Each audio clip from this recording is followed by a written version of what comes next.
Juneteenth has now been a federally recognized holiday for 3 years, commemorating the day the slaves in Galveston, Texas were informed of the Emancipation Proclamation and their freedom. Today, Juneteenth is being celebrated all over the country, and we'll take a look at how different places are choosing to spend the holiday. But first, here's a quick recap on the history of Juneteenth.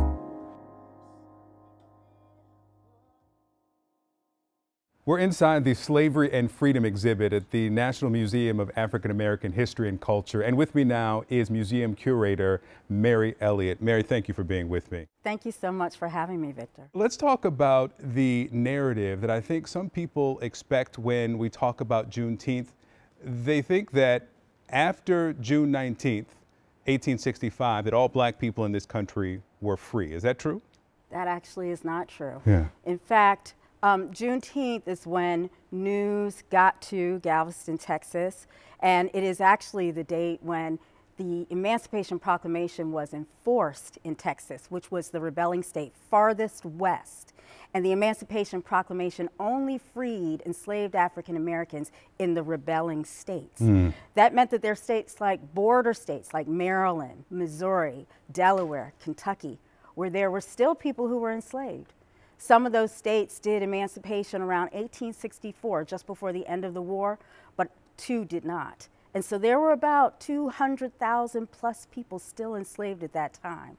It wasn't until December 6, 1865, when the 13th Amendment was actually ratified. And that is when slavery ended in the nation and we were bought out of the bonds of slavery for this whole country. Miss Opal Lee, known as the grandmother of Juneteenth, says that there should be a season of freedom, that Juneteenth freed the people, 4th of July, Independence Day, freed the land. The context of a season of freedom and connecting those two holidays, talk about that if you would. You know, I'm really glad that you asked that, because thinking about a season and the 2 holidays, thinking about that time period between the commemoration of both of those days.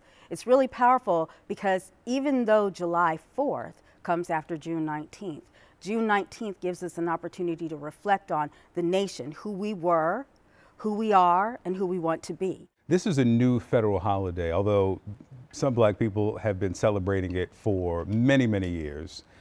And for people who want to celebrate and commemorate, because you say that's important too, how do they do it? How do they start? There are many people that Juneteenth is new to them. There's some that they've been celebrating Juneteenth for generations. And the fact is, Juneteenth starts in Texas. There are Emancipation Day celebrations all over, including in Washington, D.C. in April, because the enslaved African community was freed in 1862 prior to the Emancipation Proclamation Act. Now, that said, a lot of people think it's just celebration, but you're so on point when you say commemoration, because it's a moment, as we said, to reflect. There's a tremendous resource on the museum's website where we help people learn about the history of Juneteenth. We help people see how many people have historically celebrated Juneteenth. We provide a great deal of information. And one thing I want to point out is, if you look through our entire website, there's all types of material, all types of information for people to think about and reflect on the meaning of freedom as it is presented in this museum. You have a new, is it okay to call it an acquisition? Yes, we do. Of the slave badges. Yes. What is a slave badge? Slave badges were used in Charleston, South Carolina. Oftentimes we hear about African Americans who carried free papers so they could go around and prove their freedom. In this case, we have enslaved black people who were leased out. Their labor was leased out by their enslaver. So the enslaver was making money off of these men and women and their skill sets. And so to traverse that landscape in Charleston and have that limited autonomy, the enslaver actually had to register the enslaved workers that he leased out their labor so that they would receive a badge indicating who they were, where they were actually meant to work. And so that's what the slave badges are. It was a form of control, a form of surveillance. It also generated profit for the city. It generated profit for the enslavers. It generated profit for the people who leased the labor. And for African Americans, although it was a form of control and surveillance, it also enabled some of them to actually retain some of the earnings from their work so that they could purchase their own freedom. In addition to that, that limited autonomy allowed them to make contacts with others beyond plantation sites to expand their communication network. Very, very important in that fight for freedom. Mary, thank you. Thank you. One way to celebrate the holiday: check out your nearest national park and enter for free. The National Park Service is waiving entry fees at all national parks in honor of Juneteenth. This year is the first time it will be a free entry day at U.S. national parks. While entry will be free, fees will remain in effect for parking and activities like camping and fishing. Also, parks operated in partnership with outside parties may charge other fees. If you're not near a national park, no worries. There's plenty of other activities happening across the country.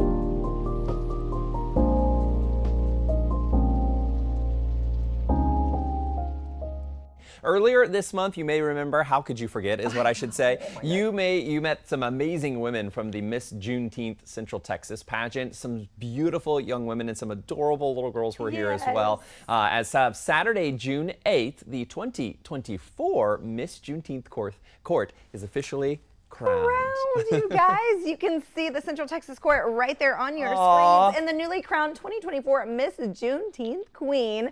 These incredible young ladies presented their talents, casual wear, formal wear, and oral responses for 3 different divisions: Little Miss, Junior Miss, and Miss Juneteenth. They shared platforms and topics they're passionate about, including bullying, heart disease awareness, reducing the literacy gap for elementary school students, and so much more. Oh my gosh, certainly living up to their slogan, which is a pageant with a purpose. Congratulations, a big congratulations to all of the participants, everybody who was a part of that. And thanks again to our friends at Gone Mad for putting this pageant on our radar. Of course, you can always find out more about what they're doing, both Gone Mad Productions and Studios and Ujima Magazine, right there at their websites. And a great way to follow them, support them, is by following them on their socials. That's so cool. I love to see that. It's so neat to see that. And the little girl, they all look stunning. They are beautiful inside and out. Yeah. When you meet these women, they are just composed so elegantly, and they articulate so well. Yeah, everything about them inside and out is just absolutely beautiful. A pageant with a purpose. We love that. In honor of the Juneteenth national holiday tomorrow, the Little Rock Air Force Base hosted a Juneteenth festival today. KATV was there for the celebration at Warfit Pavilion this morning. It included kickball, softball, games, a kids zone, and poetry readings. Daybreak anchor Ryan Houston emceed the event this morning. Also at the event today, Colonel Denny Davies spoke about the true meaning of Juneteenth. It was June 19th, 1865. That we started as a United States, as an entire country, living up to those ideals from the 1700s. Event organizers went on to say that alongside the celebrations, the true importance of the holiday should not be lost. Well, good morning. By tomorrow morning, the Juneteenth flag will be flying here at the Hamilton County Courthouse. That flag raising ceremony happening later this morning. Now, this is the 4th year that Hamilton County has hosted a flag raising. Commissioner Alicia Reese says Hamilton County was among the first counties in the nation to observe Juneteenth as a holiday. That's before it became a federal holiday in 2021. Commissioner Reese says it's also special for the county as Opal Lee, known as the grandmother of Juneteenth, stopped by on her national walk campaign. Now, Lee went all over the country to garner attention for Juneteenth to be made a nationally observed holiday. Commissioner Reese says, though it's a day of celebration, it's a reminder that work still needs to be done. Juneteenth is about freedom. It's about equity. It's about inclusion. It's about one set of rules. And so in some regards, we're still fighting for some of those issues that we were fighting for when we were trying to get Juneteenth. Juneteenth is the beginning. We have to keep the message going. We've got to create the climate of one set of rules, everyone having an equal shot at the American dream. Now, county leaders and organizers of the Cincinnati Juneteenth Festival will all be here later this morning. All are invited to attend. Live at the Hamilton County Courthouse, Annie Brown, Local 12 News. And today happens to be Juneteenth. It's a nationally recognized holiday. It marks the end of slavery here in the United States. In 2021, Congress passed legislation making it a federal holiday. President Joe Biden then signed it into law.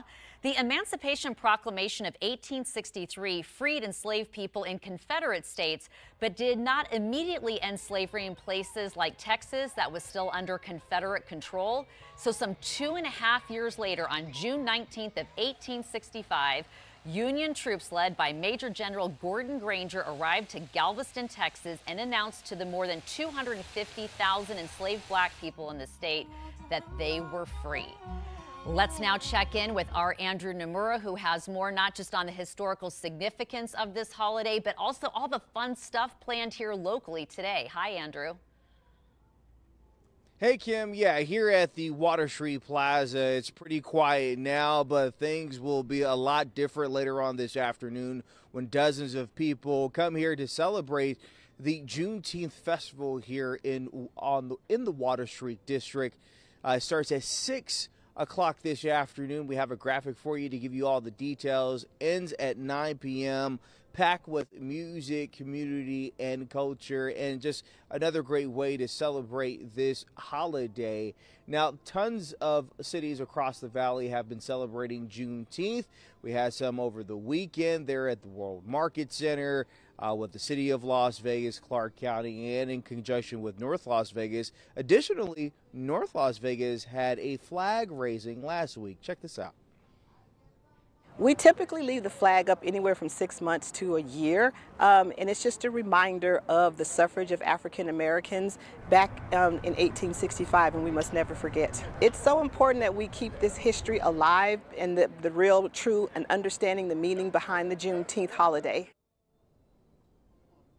Well, additionally, Congressman Stephen Horsford here from Nevada will be having a civil rights roundtable with White House advisor Tom Perez, talking on things and discussing things, including protecting democracy, criminal justice reform, and decreasing the racial wealth gap, not only here in Nevada, but also across the United States. But Juneteenth is just another celebration of some of the African-American accomplishments here in the United States. And it has been an unofficial holiday here throughout the United States for over 100 years in African-American communities across the United States. But just like we've been saying, Kim, it officially became a holiday back in 2021. We'll send it back to you. And some people may be hearing about it for the first time, and that's okay too, because knowledge is power, and it's now up to all of us to pass the word. Thank you, Andrew. Appreciate it. Juneteenth officially became a federal holiday in 2021. It celebrates June 19th, 1865, when the last enslaved people in Texas found out they were free 2.5 years after the Emancipation Proclamation. Well, a lot of people want to celebrate, and today is the day. It is now a federal holiday. There's some festivals going on in our area, Deja Mayfield in Jacksonville, where they have some big doings planned for this afternoon. Deja's here with the details.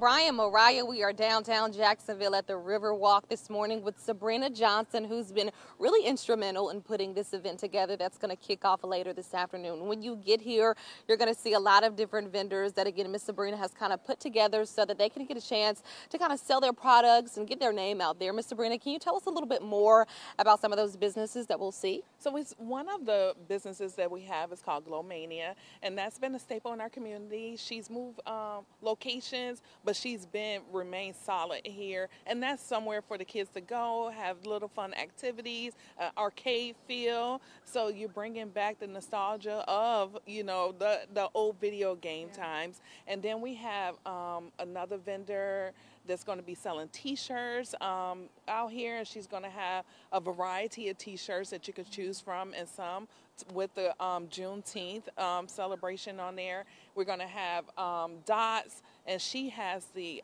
jewelry, and that's she started that business to commemorate her grandmother, because her grandmother used to make jewelry out of odd things around the home, and that's something that she turned into a business, and she's going to be out here today. We have Painted Tiger, who's owned by a local Onslow County principal, and she has the African American type artifacts and things that she make out of clay and everything. So you'll be seeing a lot of different vendors out here. We're also going to have a variety of food trucks. So you're going to have some barbecue with Three Tail Barbecue. You're going to have Lorraine's Kitchen. You're going to have Julie's Icy Truck, and a couple of others that are going to be out here today. So many different things to see and different vendors to stop by. You have so many different things to shop for when you come here, because we're having the Juneteenth celebration again. This kicks off at 3 o'clock downtown Jacksonville. At 1 o'clock, you guys are going to start things off with a Freedom Walk. But just to kind of touch back on why we want to kind of give people who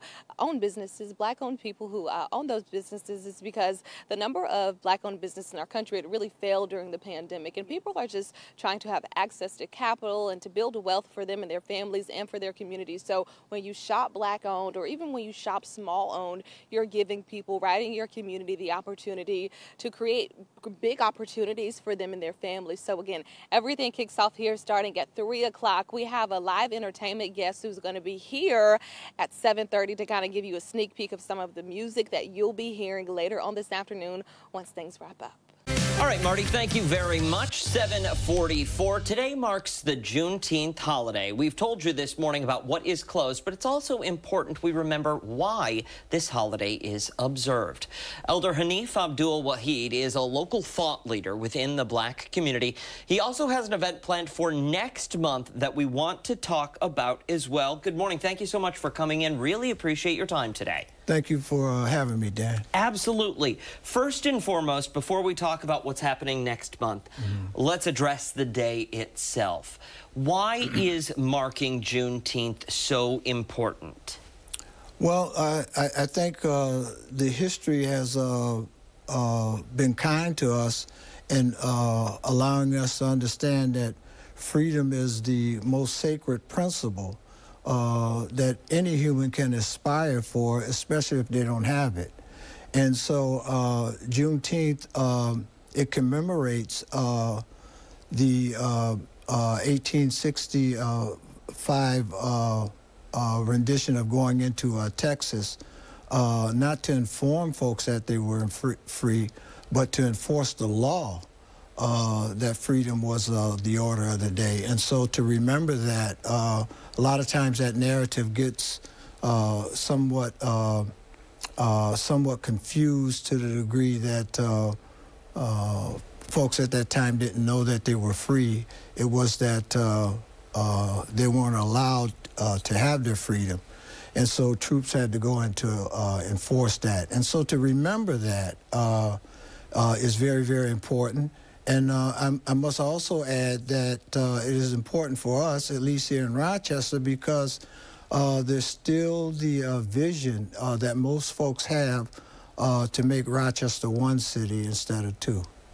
Absolutely, 100% right on that. Is that why it is so important that we commemorate the day within the Rochester community? Yes, not only commemorating it and celebrating it, but planning to make sure that this freedom is everlasting and that it continues to grow so folks can stand up into their dignity. And as you just said, it's about uniting. It's about coming together rather than the separation of people. Right. Absolutely. I do want to talk about what you have planned because you've got a big event coming up on July 6th. Is it the 4th time you're doing this now? Yes, it's an Independence Day event in the it's the sacred aim of neighborhood excellence, restoring the lost property of the American people. And this is the 4th time that we're bringing this speaker in, Imam Earl Abdul Malik Muhammad. He's a Muslim American leader in the tradition of Imam W.D. Muhammad. This event is going to take place at the Memorial Art Gallery, 500 University Avenue, Saturday, July 6, 2024. And it builds upon the basic theme of Juneteenth today is that there's a sacred aim that we have within our neighborhoods, and that is that everyone deserves a safe and prosperous neighborhood, functioning schools within the neighborhood. And if that's not the case, then I think everyone has to work from the bottom up and the top down to make that happen. Absolutely. Some hard-hitting, heavy-hitting topics, human rights, dignity, and addressing the soul. Good topics to be talking about.